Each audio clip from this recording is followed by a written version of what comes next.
Hello and welcome to the Guitar Hang Podcast. I'm your host, John Stancorb.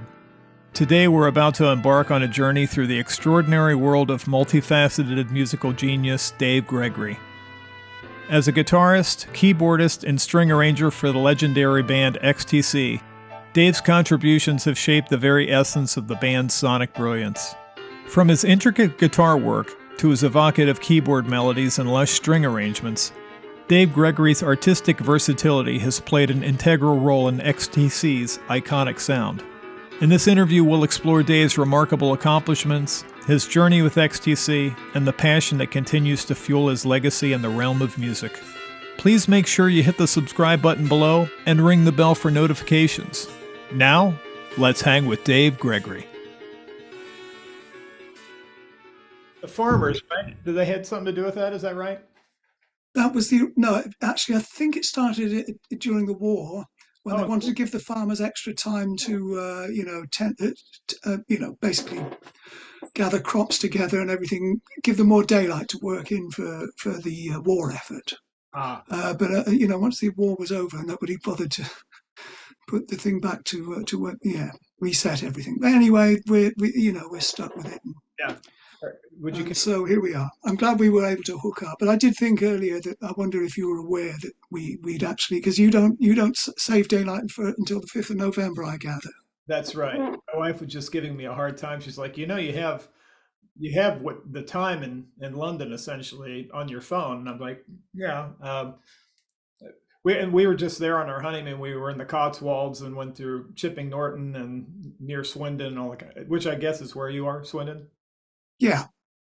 Yeah, I'm in West Swindon. Yes, it's Swindon. Yeah. It's the green heart of Wiltshire.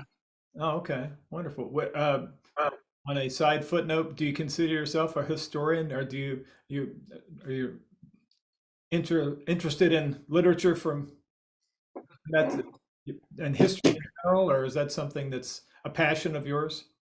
Not really. No, I'm not very well read, I'm ashamed to admit. I thought, well, maybe you could enlighten me on some of these things. Unless it's a biography of a famous musician, I'm probably not. That's it. That's what I read mostly. Yeah. Rock biographies. Exactly. And a lot of magazines. I'm good for a magazine article. Then I start to glaze over and sort of lose interest unless it's someone I'm really interested in. Yeah. But I'm often attracted. I mean, I'm kind of ashamed of not having studied more when I had the chance at school and so on. But you know how it is when your head's full of music and silly dreams. Tends to be not a priority at that age.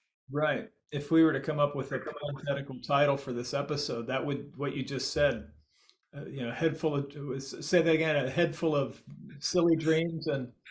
Yeah, head full of music and silly dreams. Yeah, I think even though we might be a little bit different, and I'm 58, we're essentially listening probably to a lot of the same music and dreaming and writing things on our notebooks. For me, it was. Sorry, go ahead. For me, it was the band Genesis and Rush and the progressive rock bands that had held my attention. Well, the 70s was when it was really all happening. All the great, it was revolutionary time for music. I think just the way playing standards and the idea of bringing composition into the pop world, whereby you're not just restricted to a 2 or 3 minute single or aiming to get into the top 40. Musicians were allowed to express themselves more fully and explore and create. Or as a way a classical composer might have done in the past, and jazz composers as well. It's thanks to bands like, well, I always think maybe the Cream album, Fresh Cream, was the first album that featured, a band that was given free rein to experiment, and not so much experiment, but to improvise on record. And get away from that 3 minute format. I mean, there were a bunch of 3 minute songs on Fresh Cream, but I think the idea that you had three really, really exceptional players suddenly let loose in the studio to create their own thing. That hadn't actually been done at that point, really. Right. Yeah, and the three of them couldn't be more wildly different as people, and they were all bringing in really Jack, Ginger, and Eric were coming from really interesting leanings. Eric being the blues purist thing with John Mayall and the stuff that Jack and Ginger were doing, but it was a very combustible thing, and I think that's what adds the excitement sometimes is the fact that they're at each other's throat before the tape's rolling, and by the time the tape's rolling, some really exciting things can happen. Yeah. Well, I think they all respected each other as individual players and musicians. Right. But obviously, between Ginger and Jack, that was where the problems were, I believe. Actually, you mentioned John Mayall. He's probably the godfather of it all in terms of, modern instrumentalists being recognized for their playing skills. Right. He introduced, as you know, yeah, there's amazing guitar players going through his bands, even though they didn't stick around necessarily for that long. He was the launching pad, and he's very, very rarely credited for having done that brilliant groundwork without even realizing it. I mean, he was a blues purist, and which relied on players, guitarists especially, and then you had other brass musicians like Dick Hextall Smith Yeah. and a few brass players that came through. But basically, it was guitar players Right. at Wonderland, Mayall's Blues Breakers. Yeah. Such an amazing period. The mid '60s. You had John Mayall and Brian Auger and all the stuff that was happening in and around um, Ronnie Scott's club and all that kind of. It was just an amazing time. And you were you were kind of coming up right at that point, right? I mean, I would guess in the mid '60s you were probably a teenager, maybe. Is that right? Yeah. Well, I was born in 52, so I was like 10 years old when the Beatles broke. And then in the mid 60s, I was at grammar school and suddenly hearing all these new bands on pirate radio. Radio London was what I was hooked on. And it wasn't just, they play all kinds of stuff. They played a load of rubbish as well, pop stuff, but you always heard it there first. And so anything new, I mean, they were the first to play when The Who released a new single, they'd always be first to play it, and all the cool bands from the mid '60s came through the Pirates. Right. That happened until summer of '67 when the government closed them down. But that was my main listening source of entertainment in when I was at school. And yeah, you're right. I mean, I picked up. I got my first guitar at age 14. That Hmm. was just before Christmas of '66. And so I was right, I plunged headfirst into it. Yeah. And within weeks of getting my first electric guitar, suddenly I was hearing Cream and Jimi Hendrix, of course. And it would just, you'd learnt your three basic chords and suddenly you're listening to Hendrix. Oh dear, oh, I've still got a long way to go. But it was very, like you say, very exciting. I mean, look back now from today and think how lucky I was to be that age, uh, living in Britain and hearing all this music for the first time because it was extraordinarily inspirational. Yeah, that was the epicenter of all the, in my opinion, all the, and I'm sure in yours as well, all the great stuff was happening within a less than 100-mile radius. Where at the same time, it was just even Hendrix coming to England to be discovered, to have to have Peter Green and to have Hendrix and Clapton and Beck and Page and what an But amazing. it suddenly became, because up to that point, really, the music capital of England was Liverpool, right from 63 through to 65, 66, when the Beatles stopped touring, really. Uh, then suddenly, gradually, the London scene occurred, as you say, all based around the clubs in West London, Ronnie Scott's and the Marquee, especially the Marquee. It was a big launching pad for so many groups for a number of years. But you're right, it just seems odd that some of the best blues players this country produced all lived within a 30-mile radius of London. It's extraordinary in leafy, comfortable Surrey, of all places. Right.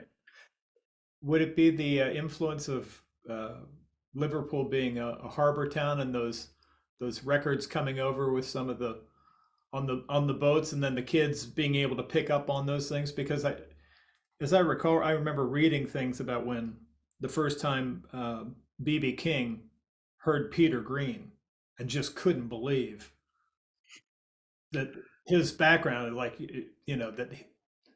that being so surprised that he wasn't a contemporary of BB's rather than a kid. Uh, Yeah, and the way Peter played, you would think just listening to him that he'd grown up in on the south side of Chicago and spent his life in these dingy clubs. Just he just was a conduit for that whole essence, that feeling that produced that music. And yes, I remember that quote from BB King yeah, saying that Peter was the only one that gave him the chills of all the great blues players that came out of this country. But he was extraordinary, just a unique talent that burnt out all too quickly, sadly. yeah. The post World War II England, it seemed like that music pulled you guys from the metaphorical black and white world, because it seemed, from what I've read in the many biographies, that it was a really rough thing coming of age as a kid or a teenager post World War II in England. It was, and this music came out, and it was everybody latched onto it. It's this great way of, you know, like in The Wizard of Oz, it going from black and white into color in a whole new different world. Yeah, that's right.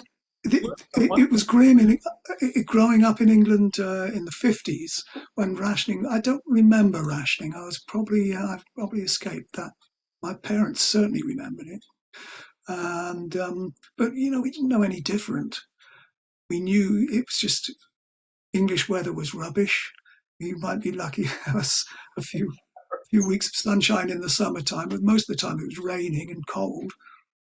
I think that had an effect on how people created music. There was a sort of need to spread some warmth somehow. I don't know. Maybe I'm sure the climate has a lot to do with how music is created by. Well, for example, the Beach Boys. The Beach Boys would never ever have developed themselves in this country because their music was altogether too sunny. It was too cheerful. The Mersey Beat stuff was cheerful, but it was in a sort of grimy, gritty way. It was like trying Yeah, to yeah, trying to cheer up a foggy day. Whereas the Beach Boys were just singing about the sun and girls and surfing and all the rest of it. We had no clue about that, but it was a wonderful image. Yeah, I'd love to go to California. Where is it? Oh, right, it doesn't really exist. Dream on. right. Yeah, and Yeah, Malibu, but far cry from Brighton and Hove. That's not, yeah, Brighton is not exactly Malibu. It's lovely if it is. no. It's great, but it's not this.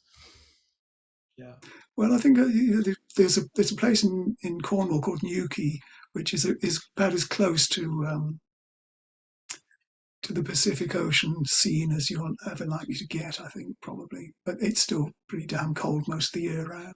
yeah. So But like I say, I think your environment will inspire or inform how you hear and create music. You can hear, and I can even hear it now, sort of in. I've done a number of string arrangements for over the years, and you can tell there's a difference between American musicians and British musicians. They're all brilliant players, but there's something about the sound of I don't know eight British musicians as distinct from, say, an American combo. It's just different, yeah, but it all makes for an interesting palette. That's what it is. That's variety being the spice of life and all that. right. Yeah, my gateway into music really was growing up in the Midwest in Ohio and vast amounts of time when it's gray. I mean, it would be in the Midwest part of the United States. It would be the closest thing that you could have to England in terms of the weather. You could get a little bit of summer, but it was ridiculously humid, so it was not that enjoyable to be outside. But essentially, from October and November until maybe April and May, just steel gray days, rain, snow, slush on it was just it and it just as a kid it informs your sensibility. You're already inside the house anyway, so you tend to go inward so the money that I would make shoveling sidewalks or cutting grass in the summer, what I would go to look at albums. So I and it was I've heard it said that albums are like the poor man's artwork. But Hmm. all of my artwork, all my albums were, as I found out, Storm Thorgerson thing. Oh I yeah. Hypnosis or Poe Pal was, but I had, Lamb Lies Down on Broadway and Houses of the Holy and Wish You Were Here and Dark Side of the Moon and all those great album covers.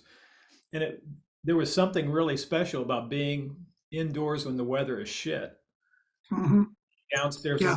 headphones on, reading the liner notes and the gatefold, looking at the gatefold sleeve, trying to find there's got to be hidden messages in this. I wasn't doing drugs as a kid, but that was my, psychedelic stuff was my, you know, uh, but more prog than psychedelic, but definitely some psychedelic influence, but the Right. prog Right. Supper's Ready to listen to that as a 12-year-old was just Well, otherworldly. yeah, to listen to it as a 19-year-old, as I did, I was addicted to it. I used to race home from work and put it on, and every day for a couple of months, I'd need my fix of Supper's Ready and everything else on that album. I loved it as an album. I know Supper's Ready takes the lion's share of the credit for it. Everyone remembers that as being the biggest part of Foxtrot. But I just love the way it kicked off that Water of the Skies, that Mellotron, and big dramatic introduction, and the way it developed, and then there was the stuff, the Can Utility and the Coastliners right at the end of the timetable. Lovely, lovely songs, and really brilliantly arranged. And I was just, the more I listened, the more detail I sort of absorbed. I'm thinking, hang on a minute, these guys are only 2 years older than me. How do they get so good? How'd you get that good that quickly? But anyway, it was just food for the head, Yeah, and I still enjoy listening to it today. It's just great. yeah. It's a really great achievement, that whole album. My wife and I last Tuesday went to see Steve Hackett here at the Carolina Theater. Um, Yeah. and my group just performed there in April, and it was nice to be up in one of the little uh, opera box seat things, looking down on the stage. But the second half of the show was all a foxtrot, and I'm 58-year-old man sitting there just going, "Oh my God, I'm not crying. I'm not crying." Ah, But it was amazing. It was these guys performed so well that they're probably close to the end of this leg of the North American tour, but it was so brilliant. yeah, no, I've heard some amazing reports, and in fact, I think uh, tribute bands in general, although I wouldn't describe Steve Hackett as being a tribute artist, obviously, but most musicians in his band weren't there at the time. But, they're probably better, technically speaking, than the people that made the records in the first place. And I've heard, I very rarely attend these sort of nostalgia gigs. Very, very, very rarely. Occasionally, my brother might drag me along to something he's seen. He actually saw a Hackett show a couple of years ago, and he was astonished at how brilliant it was. So, clearly I'm missing out. I did go and see many years ago when Brian Wilson came over to do, I think it was the Smile tour, and Jeffrey Foskett and the Wonder Mints. sensational. I mean, literally sensational, because I was on the edge of tears in places. I just sat in my seat and listening to these amazing harmonies and seeing Brian Wilson sitting up there. I couldn't believe that, it was coming out off the stage for real. And it did have it had quite an effect on me, I can tell you. Yeah. Yeah. Yeah. That's the first music I remember hearing, and I must have only been a couple years old. But my mom was really, she was a single mom, and she was really into uh, driving us around in a 66 Mustang. I'm like maybe a year and a half old, and listening to AM radio, which at the time was brilliant because you could hear the Beach Boys, and then you might hear a Miles Davis track, then you'll hear the Temptations, then you'd hear maybe a Jimmy Webb tune sung by Glenn Campbell, Wichita Lineman. All this stuff was just amazing top shelf things on AM radio, but the Beach Boys especially. To the uh, it's definitely, if I knew I only had a couple of days left on this planet, I would definitely listen to all of Smile, all of Pet Sounds, and even the the album that Holland. I don't know if you're I love Holland. It's the feeling behind it is what I like most. Because I mean, it took me a while to assimilate it when it first came out. I thought this is a bit dull. Not sure that, apart from Sail on Sailor, there isn't much here that I'm completely hooked on. But after I played it a few times, there were melodies I could, like Leaving This Town, I couldn't get the melody out of my head. And there's this sort of fuzziness around the production. It's cloudy. And that's a big, this is the thing about albums. Once they're mixed and mastered, they create their own sort of ambience.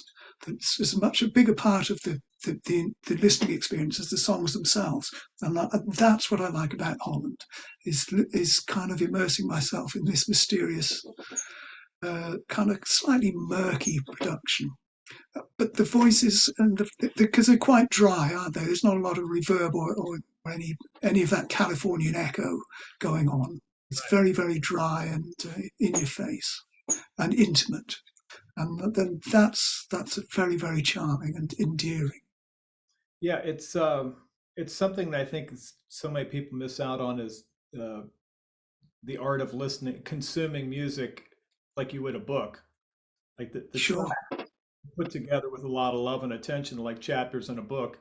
So now to listen a la carte, like on Spotify or Apple Music, however people consume music, a lot of it was the way things that it was important to consume this in a whole thing, and also the album and everything.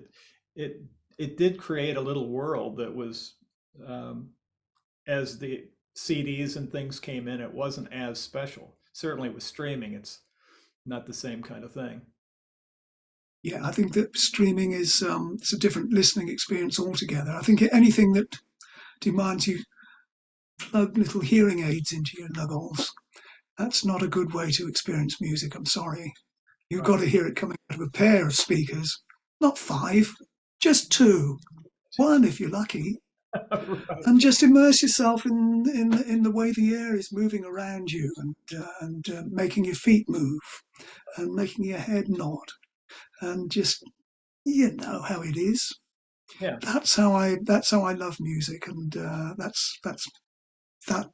that's what's kept me alive and happy all these years. It's just without it, I can't imagine life without it, and I can't imagine either pinning these horrible little things in my ears. I think people are going to have a lot of hearing problems in their advancing years. I'm already having problems with wax in my ears. If you forgive me getting a bit medical now, but I have to be very careful, especially working with digital samples and so on. My ears don't like those square waves, and they'll let me know in no uncertain terms if I've been listening too long.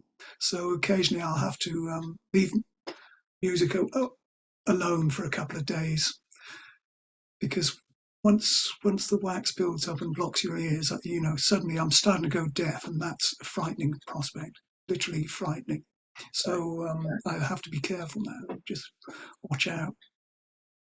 Could you conceive of having a conversation with your younger self about what you're doing now, as far as all the things that have led you to this point, as far as your capabilities as a guitar player, as an arranger uh, of strings, and you know, composer of songs, and having a large body of work with a couple of different bands? It's, can you imagine, talking to the 12-year-old self about here's what's gonna happen.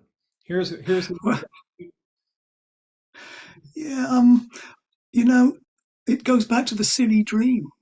I never seriously imagined I'd be having talking on television about my glittering career. I've just been dead lucky, incredibly lucky. I'm not saying I didn't bring anything, but uh, you have to find your own good fortune and work on it and just keep the faith, because the thing is, I'm just driven by a need to make music. That's all it is. And so if I'm lucky enough to find a niche in which I can put that to good use and other people can find a use for, because I'm not a songwriter, I wouldn't be a solo artist. I can only function really within a group or as part of a project, which means that employment is sporadic. And I've been involved in a lot of different things, but I've just been lucky enough to keep it going this long. Thanks to the internet, people can get in touch with me now, and they're sort of aware of what I've done, more aware than they would have been without stuff like YouTube and Facebook, stuff like that, because I still get people contacting me for work and so on, which is great. I don't know how else I would have gotten away gotten away with not getting a proper job all these years and without that. this is and it's in a variety of capacities, as maybe a guitarist, an arranger, co-producer, producer, engineer, perhaps. I mean, what are all some of the things that are coming your way these days? Basically, most of the stuff I do, I still fiddle around with my own music in private. Because, as I say, I'm not a songwriter. I just write music, and I've got, maybe 20 or 30 basic tracks just waiting for vocals and um, and finishing off. Because it's always about, you know, lyrics and vocals. Don't have a singing voice to save my life. I've never written a lyric. I don't really have. So that's not really what I'm here to do. I'm a sideman, and but now I'm a virtual sideman, if you like, Right. because I'm not part of a band anymore. I work here if people want to give me some work to do, and they're happy to pay. But they're fine. Yeah, I'm happy to do that, and it's working quite well now because I don't have to go racing off to a studio in the middle of nowhere with a car full of guitars and amps and meeting up with a bunch of strangers and being expected to create miracles on the spot. I can't do that. Could never do it, even when I was attempting to do it. It's great that I'm able to, spend some time listening to the work that I'm presented with so that I can give them something they can use and it will be useful and worthwhile. But yeah, sorry, I forgot the original question, John. What was it you were I, asking? I I was just kind of talking about, could you have envisioned when you were younger all the things that have happened to you since then, and how Mm, exciting, this the it's part. Well, that's the silly dream, and most of the dream has come true. I'll be honest, right, because I'm still solvent. We never made a huge fortune, any of us. right, I think the songwriters are doing all right, but I'm talking about XTC.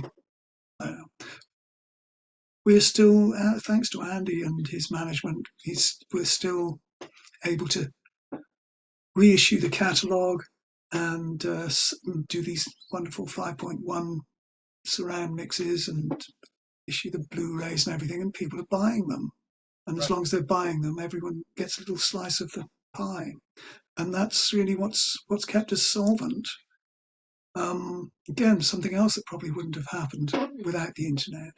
Right. But it's all part of the dream, and I would have been overjoyed at the age of 12 or however to be said, "You, my boy, will still be working as a musician, making a living as a musician well into your 70s." And I would have said, "Well, what possible music could I be making in my 70s?" Right. Well, see, I'm still playing electric guitar Right. and I'm still scoring strings and attempting to finish off songs of my own. Right. It's only taken 60 years, but it doesn't matter. But So, I'm overjoyed still to be here and have gotten this far relatively unscathed. It's been a bit of a bumpy ride, but we're here anyway. I've reached a reasonable plateau, a dry plateau. are there things that people are constantly asking about your career? Is it? I would think that a majority of it is about XTC, but anything specifically pertaining to that? Do they ask about certain recordings, certain albums? Everybody has their favorite album, favorite, maybe guitar solo, or is there something that you are surprised that you hear often about? I, it depends on the which album. It's usually if I'm interviewed, it's generally, "Oh, we're doing a piece about skylarking. Could you give us your thoughts about working with Todd Rundgren?" That comes up quite a lot. An album that doesn't get asked about very often is Oranges and Lemons, which was quite a big project for us. We were working on it for 5 months in LA, I thought and that it was fascinating, period. The Mike Keneally connection and being out in LA and all that kind of stuff. yes, that's right. That's when we met Mike and Scott Tunis and the Zappa folks, or people in that general, not actually the Zappa people, but people within that coterie of musicians. And Pat Mastelotto as well, of course, he's still a good friend. He's a lovely man, and I'm so glad to see Pat having done so well over the years with King Crimson and everything. But no, there's nothing really. They usually ask me about the string arrangement for 1,000 Umbrellas, and I've told that story a dozen times. And they ask about what it was like working with Andy, which was well, that's a bit of a that's quite a long story. But Yeah. basically, without him, there would have been nothing. I shouldn't really. We had our ups and downs, to say the least. But he was quite brilliant and totally consistent with constantly coming up with the material for us to play, and um, just showed no signs of ever drying up or giving up. But it did come. Well, we all had sort of personalities, shall we say? We're all difficult. We're all oddballs. We're all a bit odd. We're not normal as people, and that's probably why we worked well as a group for so long. We kind of created this little bubble and existed reasonably comfortably within it Yeah. until and then I think after a, after a number of years, you sort of the older you get, tolerance threshold tends to lower until something gives and you have to do something about it. But anyway, no, I think back and I think how lucky we were to have so much brilliant material to work on, um, and uh, and actually to be able to, as I say, just keep away from the 9 to 5. Because I was convinced at some point that it was all going to collapse and we'd have to go out and find proper jobs. Yeah. Yeah, that you'd be pulled into that world, which was the last thing that any of us wants is to be pulled into the 9 to 5 kind of thing. But my first, I was well aware of XTC, but the first album that completely grabbed my attention, and it's in my top 10 of all time, is Oranges and Lemons. Huh? In fact, I thought Oranges and Lemons and None Such, and maybe a little bit of Apple and Venus, but specifically Oranges and Lemons and None Such was it gave me that same feeling that Brian Wilson and the Beach Boys gave me. Some of the I arguably some of the most beautiful songs ever in my life that I've, especially on None Such. There's um, World Wrapped in Gray and Rook, and Yeah, I'd be completely despondent if I forgot to ask you about the one thing above all else, the solo on That Wave. That's that comes up occasionally. People ask me about that. I I think that is I've never, if you just soloed that track and just listened to it, I think you would get everything that you would need to know about that tune. It Well, is, thank you very much, Sean. It was a tricky process actually because it's one of Andy's more off the wall kind of, it's all centered around this odd G minor 6 uh, chord. And I always I just thought, this is, what am I going to do with this? It's got a sort of bluesy sound to it. If you listen all the way through the song, there's this sort of bluesy guitar fills going on behind the vocal, before and after the solo itself, which was done at a separate session. So I'd already done some playing in that sort of bluesy style, attempting to sort of find my way around this odd chord inversion. So then there was 8 bars of solo to come. So I improvised that to begin with, but I struggled with it. I really, really struggled. Eventually, I kind of Gus Dudgeon, the producer, said, I think we've got a solo here. Let's just leave this as it is, and because the rest of it's only 8 bars, don't worry, it's fine, it's fine, it's fine. And I said, yeah, thanks, it's fine. I don't have to bend my brain anymore trying to figure my way around these chords. So that's how it was. But Andy wasn't happy, and he said, he took me aside to said, look, we're going to go and mix the album at Rockfield next week. I'm going to save this mix until last. While I'm down there, could you please work up a better solo, because this is a bit noodly and it's not very, doesn't really take you anywhere, and blah blah.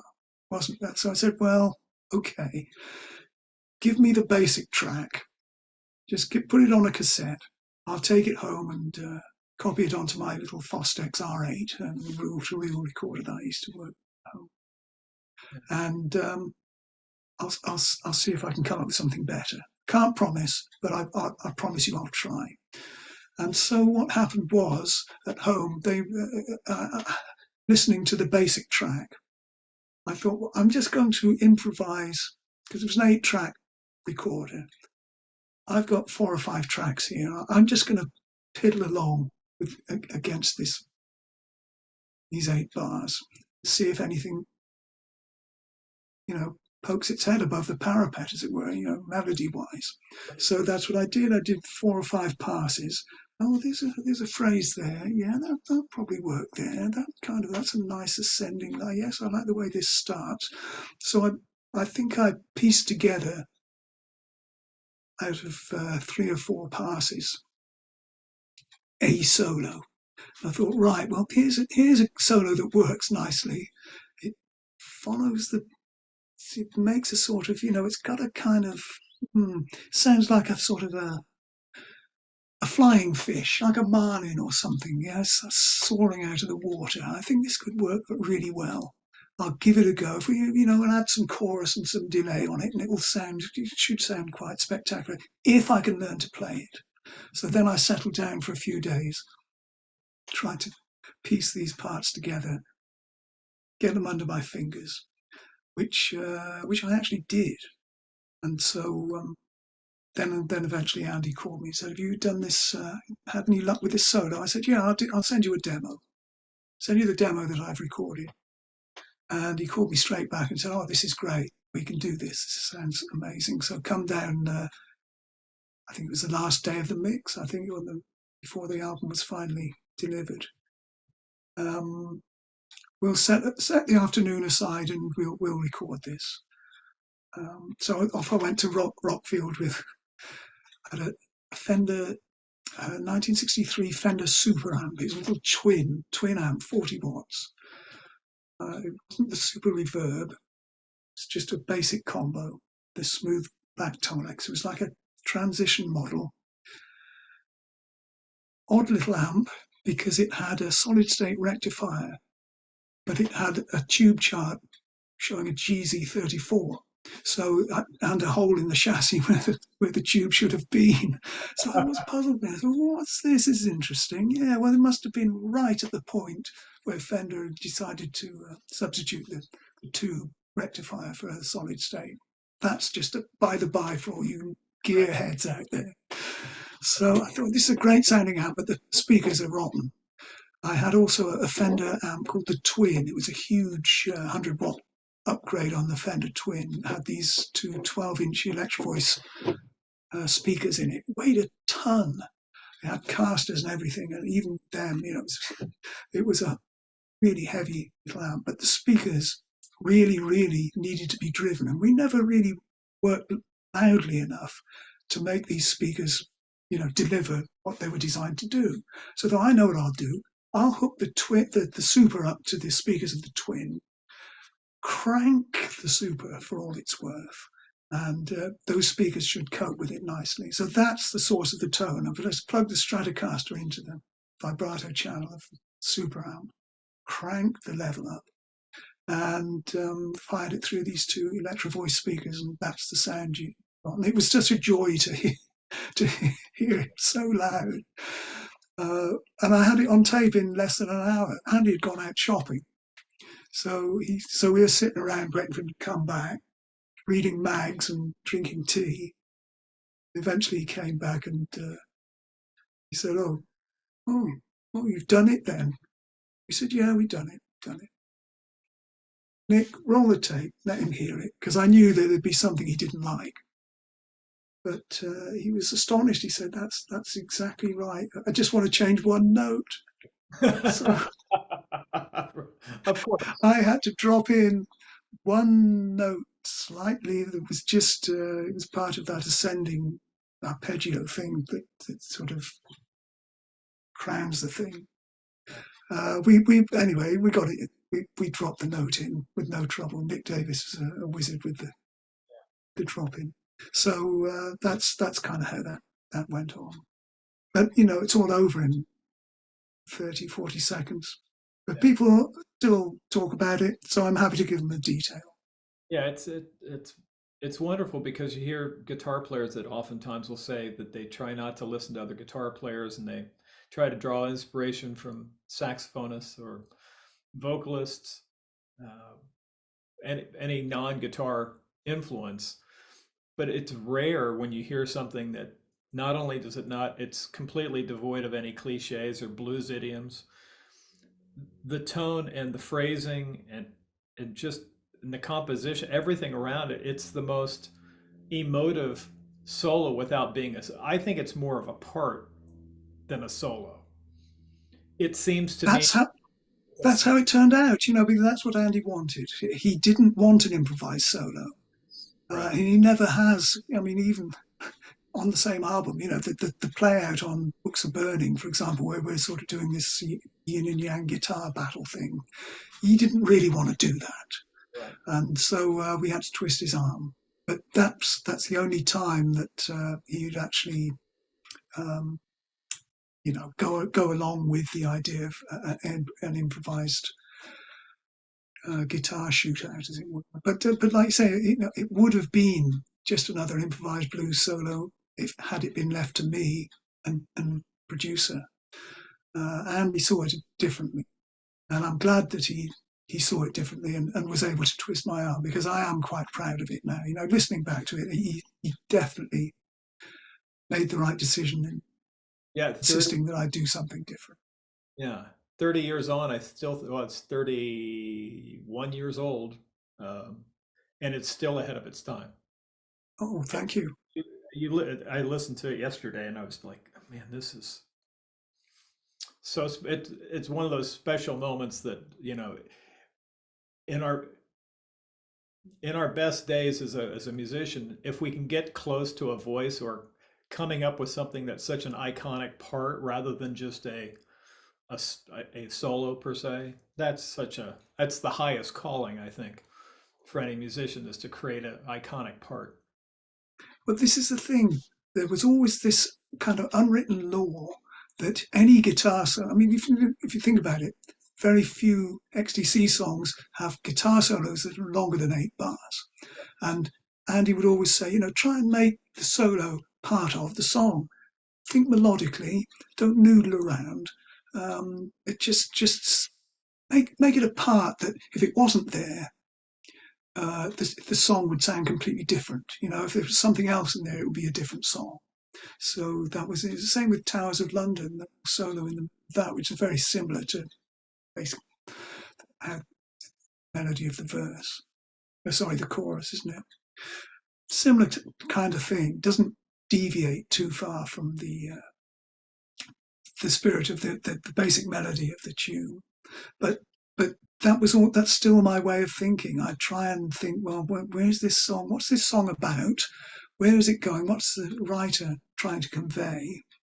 And how best would the guitar complement the spirit of the lyric? That's it. And sometimes I succeed, other times I don't.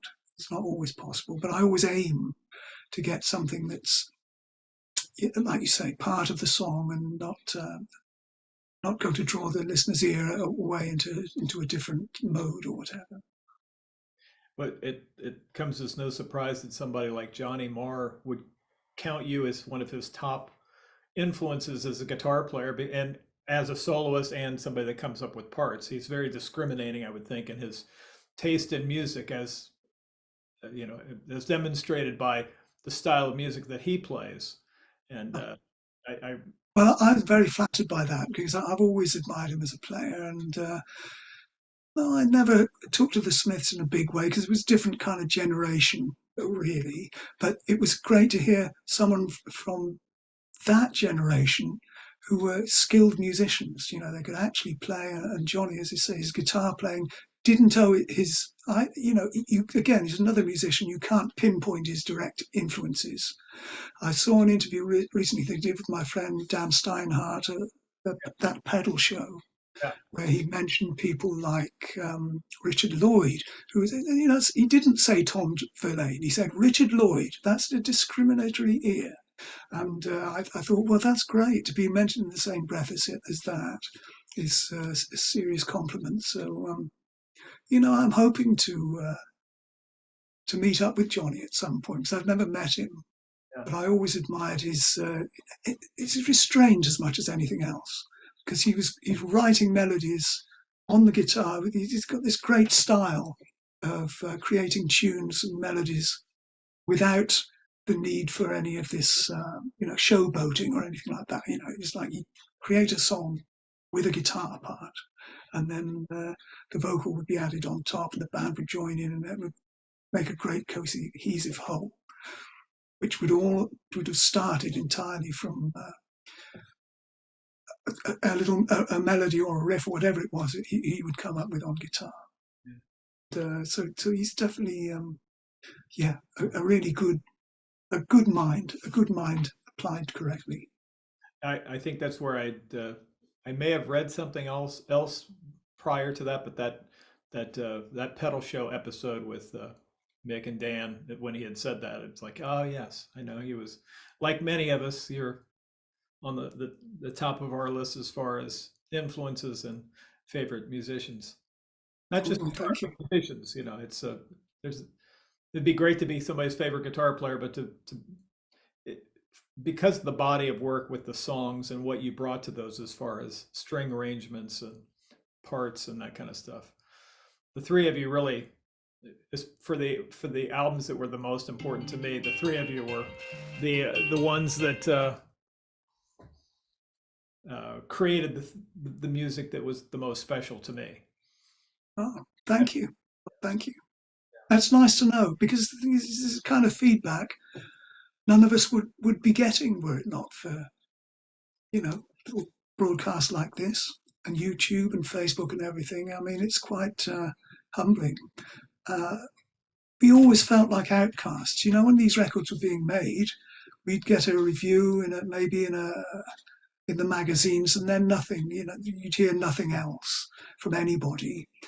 It's probably our own fault for not going out on the road and promoting ourselves. I think we're to blame for not working hard enough to promote ourselves as a band. But we did kind of feel kind of sidelined much of the time, at least in England. I think after Dear God, after Skylarking became a hit in America, um, things turned around in the States. We did start getting some nice notices, and people started seeking us out. Like, as you mentioned earlier, Scott, and Mike from Zappa's band got in touch, wanted to hook up. It was astonishing. We just thought, well, this is probably where we belong. That we should be making more records for the American audience rather than these miserable Brits who couldn't care less. Yeah. Yeah.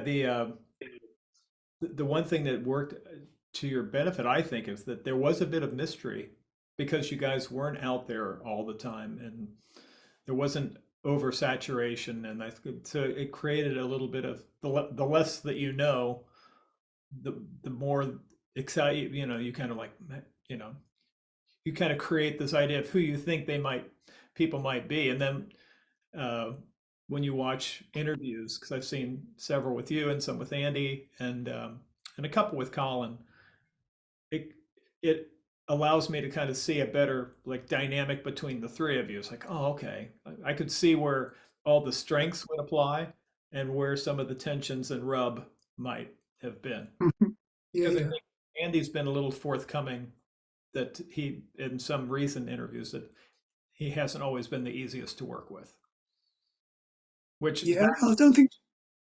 Yeah, but I think he enjoyed that. I think he enjoyed being difficult. I think he enjoyed rubbing people up the wrong way sometimes. yeah, I get the sense that But he, you know, we kind of we don't. I couldn't stay mad at him for very long. I'll be honest with you, because he'd come up with some daft idea, or he'd make me laugh, and that would be it. It would be forgotten about. But this we probably have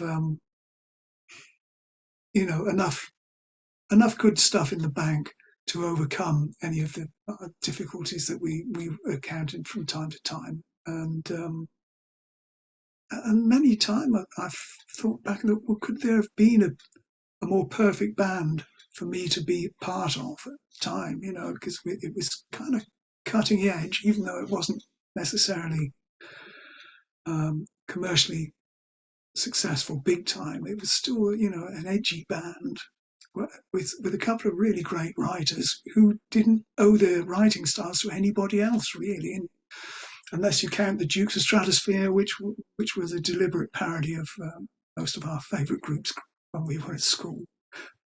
But apart from that, difficult to pin down who Andy's main influences were over the years.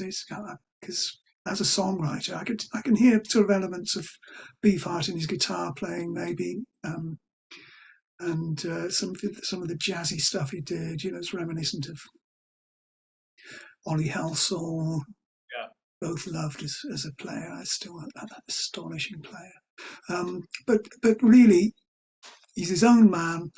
Much of the stuff that he's been doing, particularly more recently, come fully formed.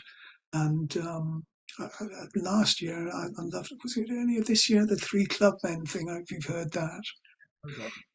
The three club men. This is his little side project that he had with Stuart Lowe and Jen Olive. They made this EP of bits and bobs, sort of put together. Three artists, brilliant. It's just the best thing I've heard for a long time. A really, really refreshing new thing, just pieced together from bits and bobs. And a lot of it, I can tell, started with Andy, but I don't think he'd have ever finished it on his own in quite the same way that Stuart and Olive did. So that's that's something to listen for if you haven't heard it. Yeah. It's a really charming thing. Yeah. Yeah. Um, did a deep dive recently on Big Big Train, and I was Uh-huh. just what a man, what a treat to revisit some of these things that I heard a while back, and be interesting to hear a little bit how you came into the fold with that group. I know a little bit about Tin Spirits, but not as Yeah. much. Well, Big Big Train was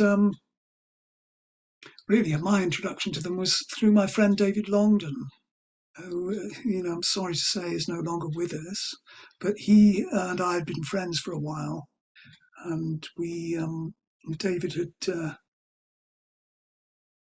he'd recently been, well, we're going back now to late 90s, early 2000s. David had been auditioning or working with the members of Genesis as a possible replacement for Phil Collins after Phil had decided to quit, and spent months with them at their studio, writing and rehearsing and singing old stuff, only to be replaced at the last minute by somebody else. So he was sort of at a loose end. Now I was, yes, I'm just trying to think of how how far back you want to go. I'd done this homemade version of Supper's Ready here at home.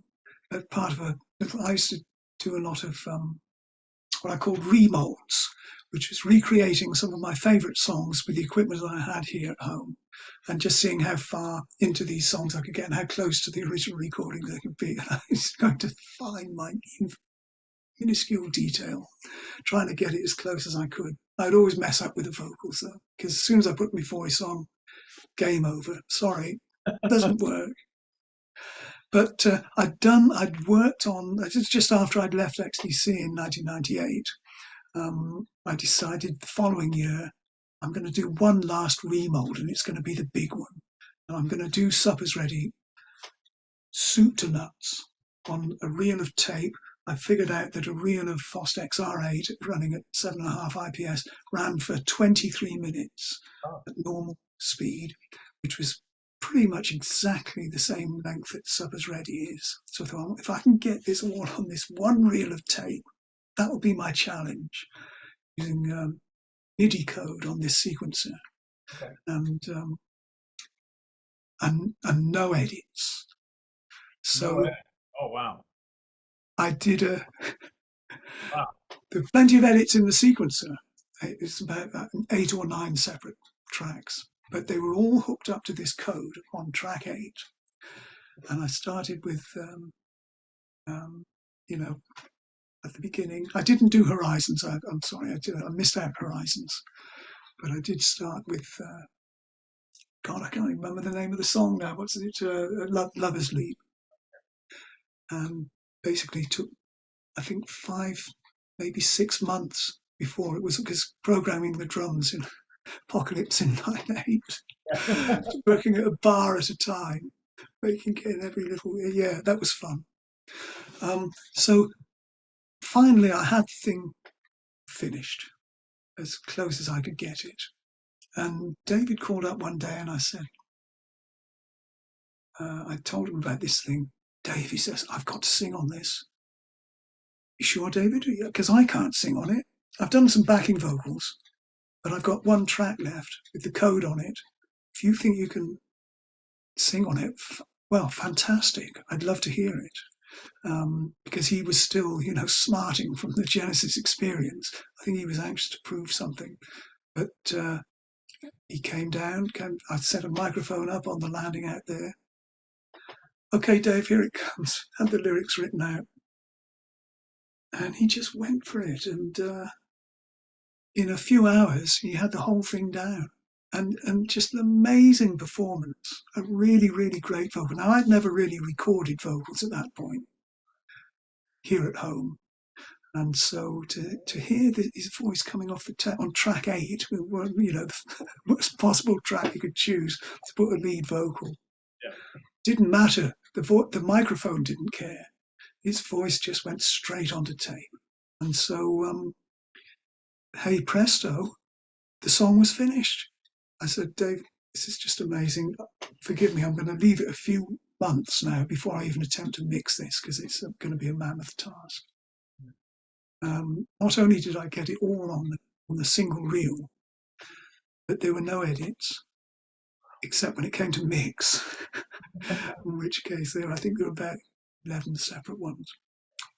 But I was so happy, so I said, "Look, I'll pay you for this." He said, "No, no, no, don't pay me, don't pay me. I'm working on some songs.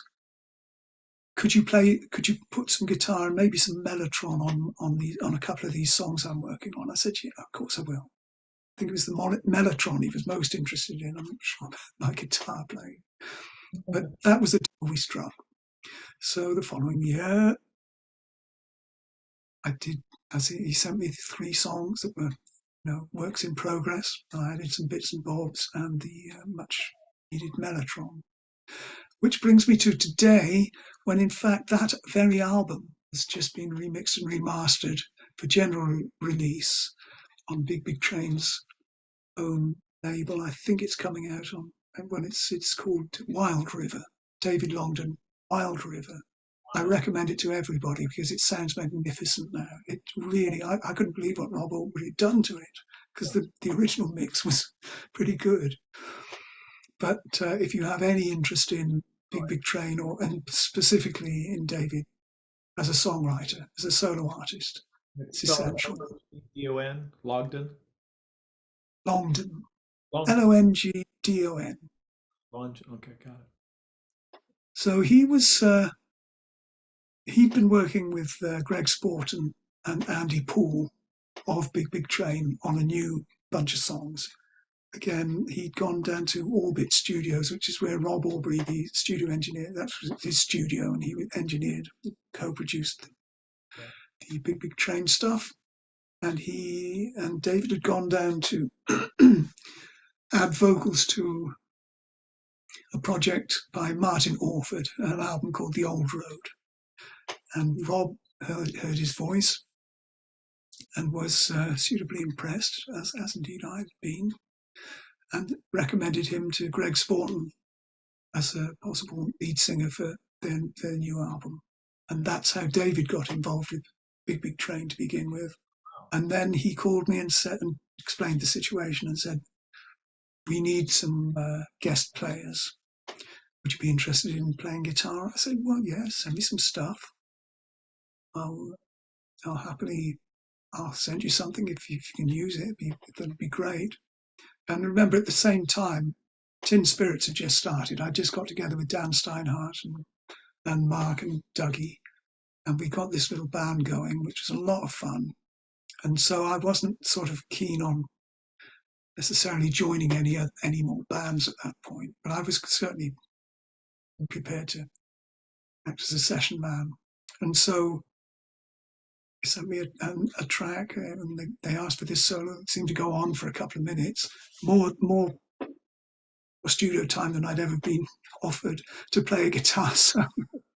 So again, I wrote something because I didn't want to fall into the trap I'd done with that wave and do an improvised thing that Right.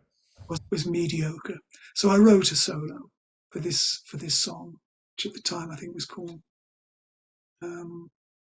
End of the Line. I think it was called. Anyway, it ended up on the Underform Yard as Last Train, and sent the demo in, recorded on my. Did I do it on Radar or did I do it on the R8? Can't remember. Sent it off to David and Greg, and they listened and they loved it. So I said, "Fine, book the studio, then I'll come down and we'll cut it to tape or whatever. We'll record it for real."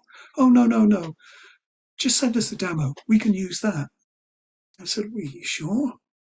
"Oh, yeah, no, this sounds great. We love the tone. We love everything you've done. Just send us that. We'll fly it in." So I said, "All right." And that's really how working from home and sending files through the internet all started for me. I thought if Big Big Train could make it work, Sure. there's no reason why it shouldn't work for everybody else. And I can stay home and work at my own pace rather than driving around the country to wherever, Yeah.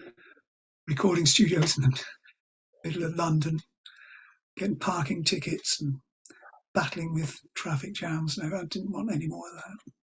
So that was kind of, eventually I ended up playing guitar on most of the album. That's the Underfall Yard. And Yeah. I just kind of stayed there since, and the band kind of evolved. The next project was the English Electric Sessions, which was really, really worthwhile. I think if you've ever heard the English Electric Full Power, which is a two-disc super set, I can highly recommend that as some of the best songs I've ever worked on, and some of my best playing as well. So that's the story of how I got involved with Big Big Train. Yeah. Yeah, I remember Evening Star was that the lead off track?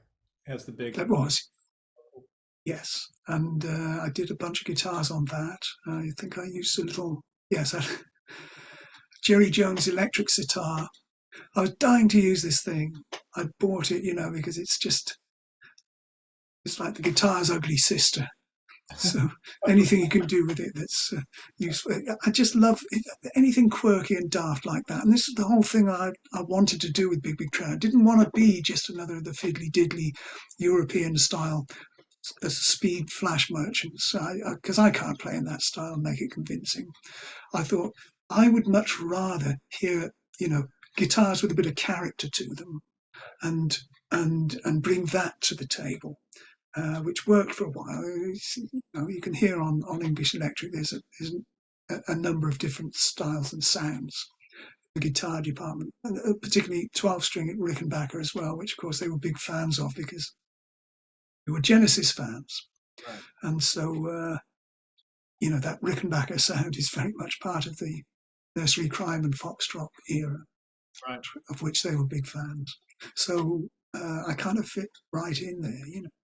But yes, to go back with Evening Star, I put some electric sitar on that, as well as some sort of, had a Rickenbacker guitar with it, like a rotary effect on it, as I recall. I always liked that sort of. Remember Peter Banks playing on the first Yes album, had some nice guitar being played through Leslie, and I loved that sound. I thought, oh, this is a really warm, Yeah. gluey, juicy sound. I love that. I Yeah. wanted to kind of get something close to that. And I loved Peter Banks. You see, this is the thing. Yeah, they replaced him with a far superior player in Steve Howe. There's no question about that. But he had a personality, and those first two albums, for me, the Rickenbacker guitar was part of the sound. It was a big part of the sound. And I saw them live. That first lineup with Bruford and Banks and Tony Kaye, really, really dynamic, exciting band with three singers who could really sing. I saw them in a place in Devizes, the Corn Exchange, and I just went home on a cloud. I'd never heard anything like it. What a fantastic! The Beatles had just broken up. I just thought, we don't need the Beatles anymore. We've got these guys now. Right.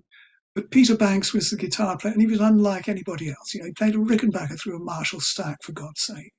And he didn't play blues phrases, and he did a lot of sort of quasi-classical stuff and pretend jazz, but it kind of worked. I loved the way that personality bolted into the sound of the band. So um, yeah, that's why I will always be a fan of Peter Banks. He didn't really do very much since Yes, I don't think, but those first albums were very influential on me.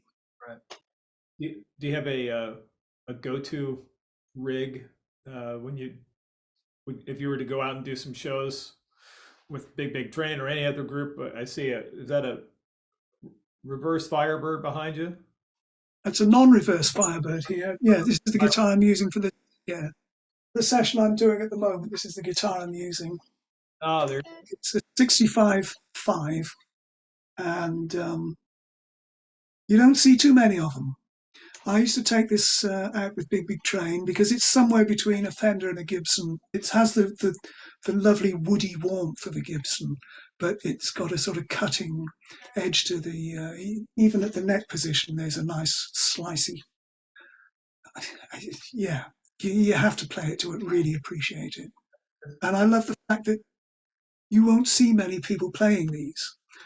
They have kind of done a few reissues recently, more recently, and I think people are sort of finding, but they have a very playable neck, Yeah. narrow at the nut, and um, and it's just a nice size. Yeah.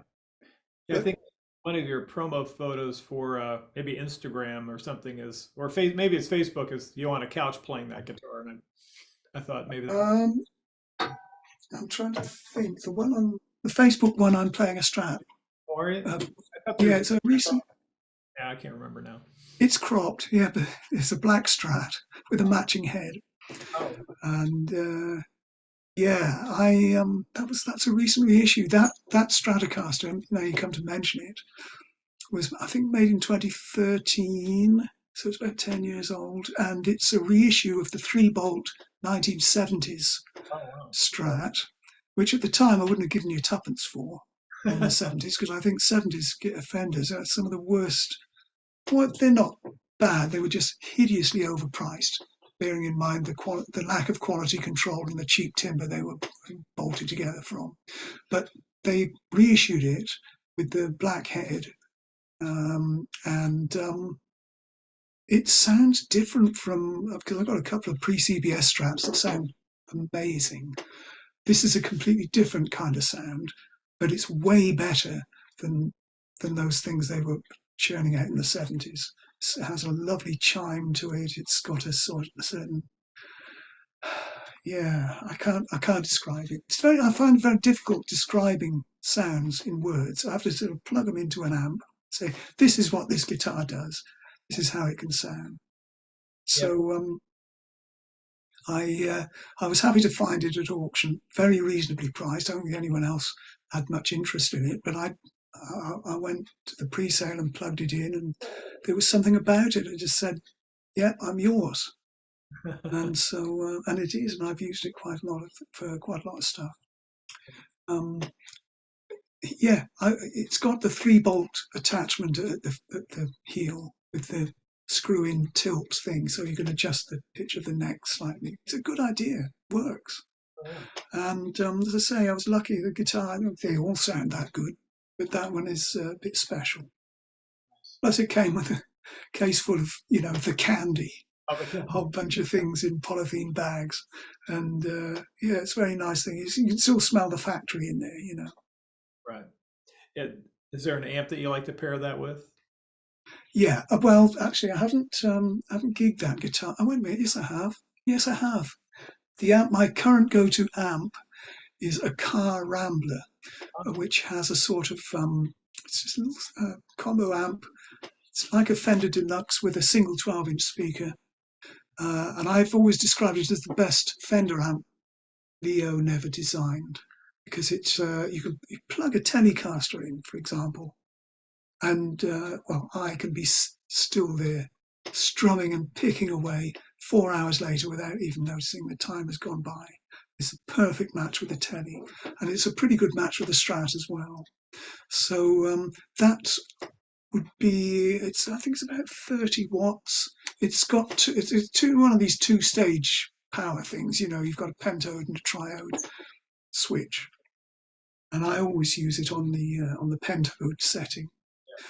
But it's just a really really nice sounding clean amp, but clean with tone, and that's something to value, I think.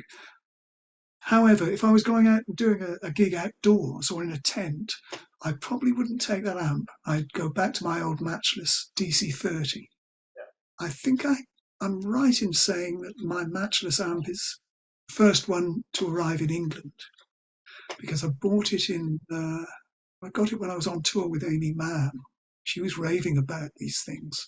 And so, cut a long story short, we ordered 3 of them from the factory, and I think because it was a significant order, they were able to let us have them off off book price.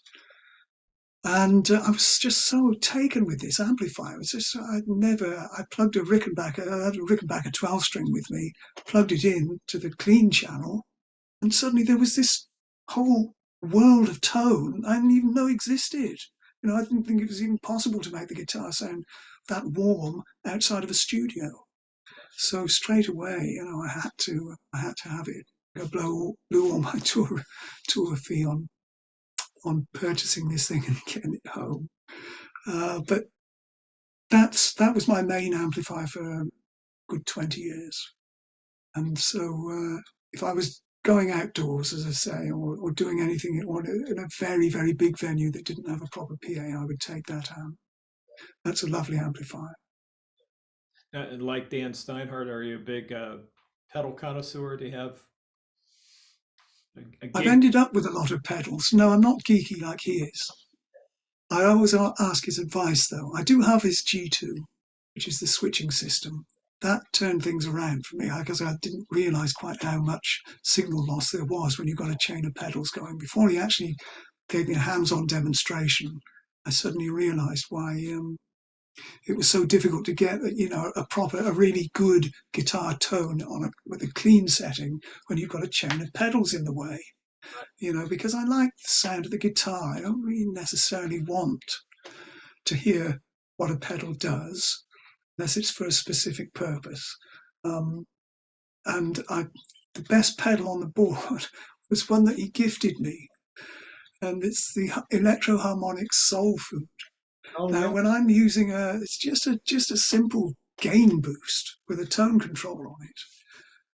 But if you can get a really nice clean sound, the clean channel of your amp, and use that as your dirty channel, that works for me.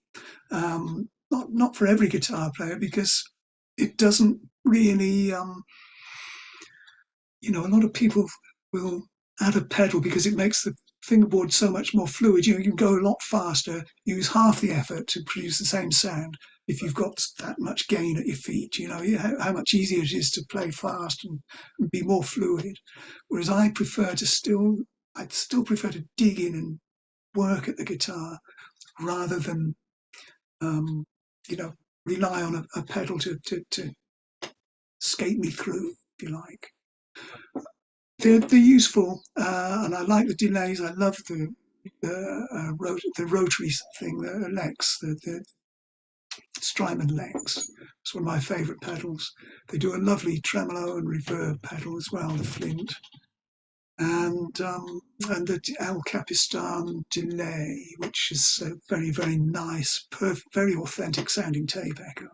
If I have to play any Shadows songs, that goes on. It's because it's perfect. You can get that old Miazzi, that rumbly old tape thing going. It's brilliant. It really, really is. Old Italian tape echo thing. Yeah, Yeah, it does a lot of stuff. It's a really nice pedal because it's got built-in reverb as well, which you can disable. But you can change. There are three separate. Actually, I haven't really gone into it in minuscule. There's a whole bunch of things that it'll do. yeah. I can remember Dan used to. I think was it that pedal he used? We used to in Tim Spirits. We used to do a cover of Frankenstein, the old Edgar Winter group thing, and then of course there's this big thing towards the end of the track with a whole bunch of spooky effects come flying through the air. And I remember Dan on his hands and knees adjusting the feedback of this delay thing. I'm not sure if it was the Capistan or something else he had there because he would always show up every gig with a different, you know, this is awesome, guys. I'm done. I'm done. This is the pedal. I'm done now. We all knew he wasn't. There was no way he was ever going to be done. But yeah, he was always entertaining. He's always had something to show us. But yeah, no, he's a good. He knows what's what, and he helped me considerably make use of that pedal board. I wouldn't have been able to cope with the Big Big Train live shows without it. I can tell you that. Oh, yeah. and I would really, really have struggled. So I owe him big time for uh, pointing me in the right direction. So, what anything on the horizon that's coming up that you're excited to report that I'd love Not to hear really. stuff from Freddie, by the way, at some point. I'd love to get a copy of you playing that. Yeah, no, it's not for sale. I'm not putting it out there. It's not. I can't. It's rather difficult now that David's no longer with us because I can't. I don't feel. I mean, it was never intended to be Yeah. put on sale any more than any of the other remolds were. They're just hobby projects. Um, I have actually years ago I've given copies to people, but they now that home recording techniques have come on, people are making professionally sounding masters from their bedrooms, and that really I'm kind of a little bit ashamed of some of the stuff that I've done in terms of sound quality. Um, it's all very well saying to people, "Oh, well, I only had a tape recorder and I only had this delay and one compressor and one reverb and all this kind of stuff." That doesn't cut the ice. People want quality. They want to hear the thing best it can be. And now that David has a reputation, and deserved reputation, as a vocalist and songwriter and musician in his own right, um, I'm not in any hurry to, you know, uh, it, it besmirch his reputation, shall we say. Well, there's no better master class or training ground than dissecting your favorite recordings and trying to reassemble them in on your because there's that's essentially at its core the way that we learn everything. That's is for me. I always put myself into. I'm in my third tribute band, but I've learned so much in the process. The first one was uh, a Steely Dan tribute for 2 or 3 years, where it was an 8-piece band doing all the Steely Dan stuff, and it was for me. I wanted to play live my favorite albums in its entirety. I felt like if I didn't make a list, I want to do Abbey Road in its entirety. So got to check that off the list. Revolver in its entirety, Rubber Soul in its entirety. And then with the Pink Floyd tribute I've been in for 15 years, we've covered all the albums with the exception of the first few.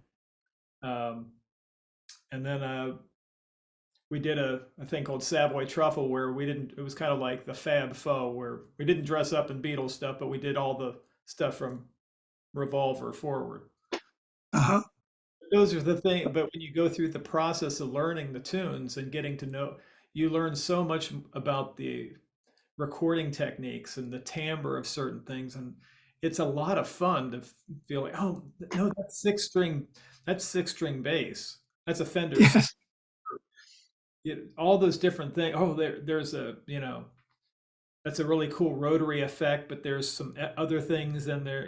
It's guitar through a Leslie, but there's some other stuff. I think there's no better way of cutting your teeth than to try to replicate the masters.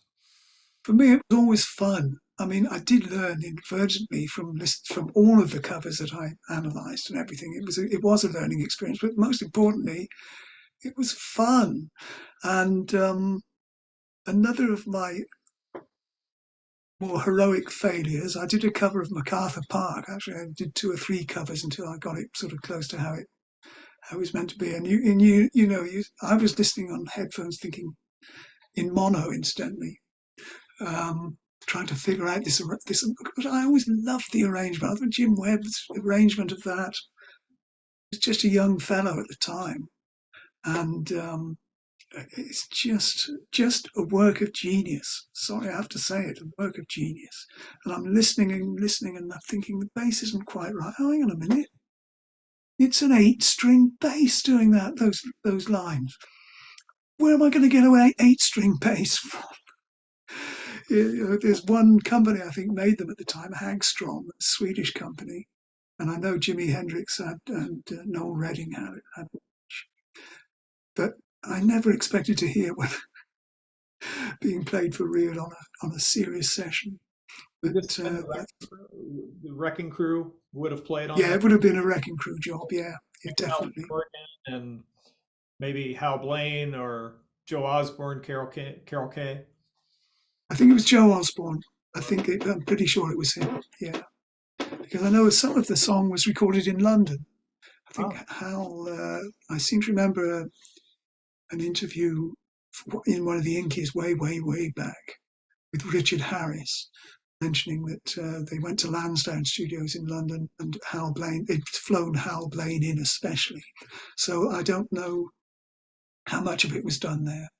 But I remember, yeah, again, as a kid, what was it, 68, spring of 68, the minute I heard it, this is extraordinary. This is like a bunch of old guys trying to be hip and and it's like a psychedelic masterpiece. It's like a sort of classical piece of psychedelia that these old boys in suits were attempting to muscle in on.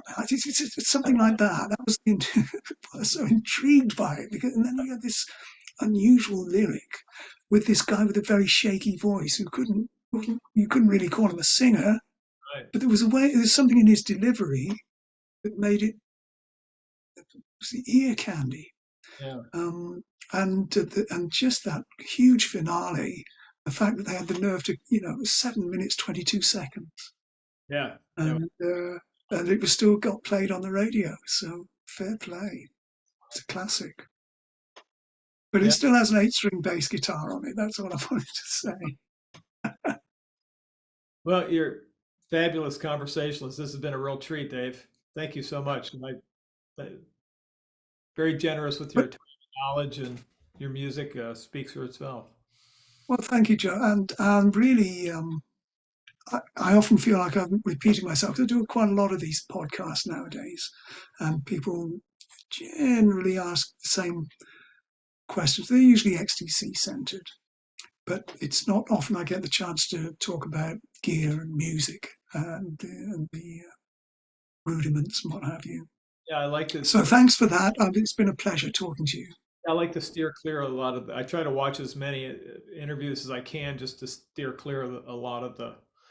I don't know if you remember this old Saturday Night Live clip where Chris Farley is interviewing Paul McCartney. He was like, "Do you remember when you're with the Beatles and they played that song? That was cool." I don't want to come off as a fanboy, even though I am, but I want to steer clear of some of the well-trodden topics and get to know you as you know, Oh well, thank you. No, it's been a pleasure, a real pleasure, and good luck with all your projects as well. Because I can tell if you're covering Steely Dan albums and Beatles albums and Pink Floyd, then you're a man with a serious mission. yeah, it's a real, it's a, yeah, I always harken back to the kid in me, the Yeah, 12-year-old in me is just thrilled. Because yes, back then I would have just been happy to be. I never wanted to start them. My favorite musicians really were studio musicians, the Wrecking Crew, and then later guys like Dean Parks, Larry Carlton, Jay Graydon, Steve Lukather, all those guys. Because I never felt like I was a guy that's ever going to be on stage jumping around being an entertainer. I would have been just happy being a guitar player, a sideman. So those are my fit in my core. Those are my favorite players. yeah, yeah. No, I'm with you on that. I fully sympathise, and I would also add, Denny Diaz to the Steely Oh, Dan great guitar players who never gets any love, as far as I can see. What a genius musician. What a fantastic player. He swung like a mother. He's got these jazz chops. It's just brilliant. Um, I, yeah, I guess he's found himself a regular job these days. I hope he's doing okay. Long Island. He had some health issues. But yeah, I mean we've lost a lot of great ones. I mean Walter died Mm, not too. yeah, cool. Yes, those were the group. At least Steely Dan is the American groups. I'm mainly most 99% of my favorite groups are British bands.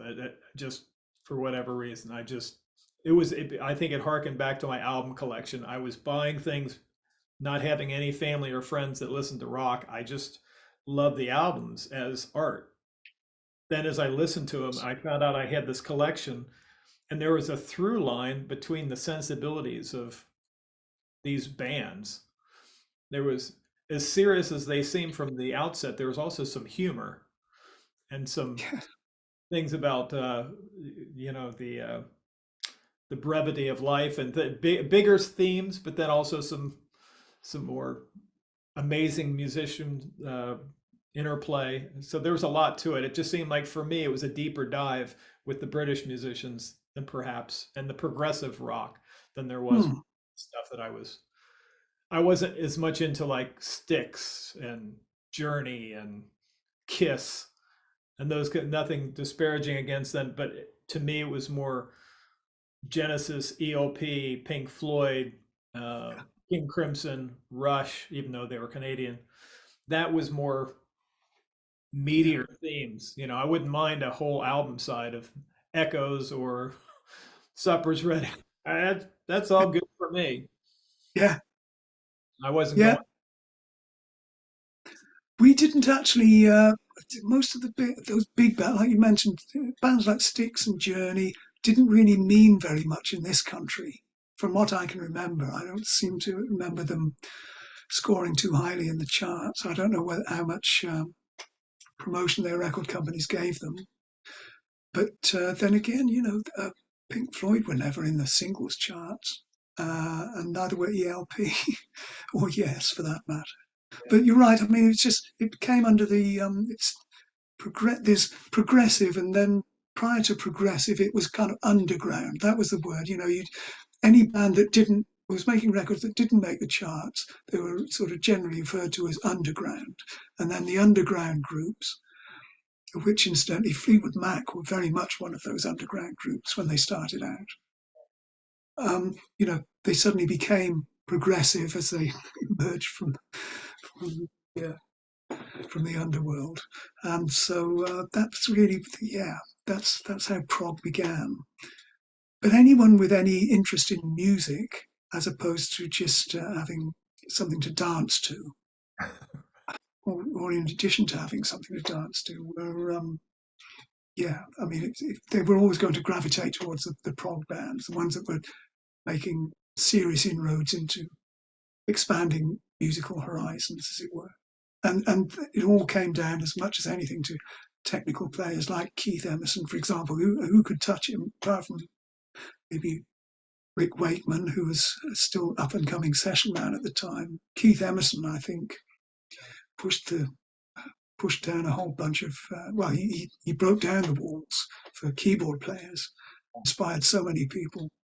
John Lord. Um, I would think Tony Banks as well probably owes a debt of gratitude to him, or inspiration, I should say. Yeah. So it wasn't just guitarists, obviously, it was keyboardists as well, and drummers too. Some of them, well, Carl Palmer for one. Yeah. Yeah, no, they were all. Yeah, there was an awful lot going on in the early 70s. I think there was more development, more progression in real terms in those first 3 years of the 70s than there has been since. I think it has kind of plateaued sometime in the middle to late 70s.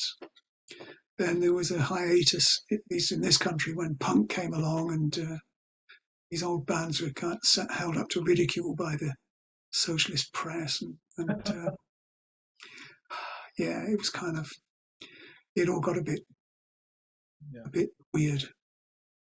I have to say though, without it, would XTC have ever been signed? Would we ever have got a deal were it not for the pioneers of punk breaking down the door and allowing the band through? All these young bands, a lot of experimental young bands, finally found a voice or an opportunity to be heard, and so mustn't be too disparaging.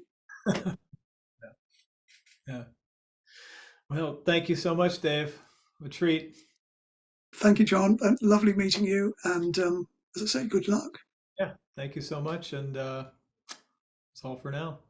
Best of We'll luck hook to up you. again at some point.